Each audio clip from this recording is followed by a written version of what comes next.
वो अता करे तो शुक्र इसका, वो ना दे तो मलाल नहीं। मेरे रब के फैसले कमाल हैं, इन फैसलों में ज़वाल नहीं।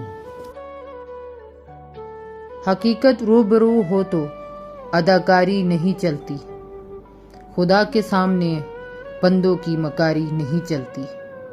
तुम्हारा दबदबा खालिस तुम्हारी जिंदगी तक है, किसी के कब्र के अंदर किसी की जिम्मेदारी नहीं चलती। भूलना मेरी आदत नहीं, याददाश्त चली जाए तो अलग बात है।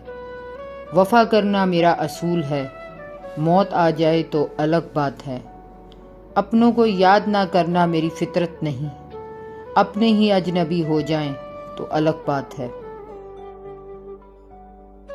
इंसान की सोच और नसीहत वक्त वक्त पर बदलती रहती है।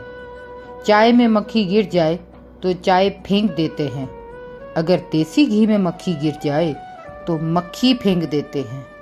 दीनी हो या दुनियावी, इंसान इस बात को जल्द कबूल करता है जिसमें खुद का मफाद हो।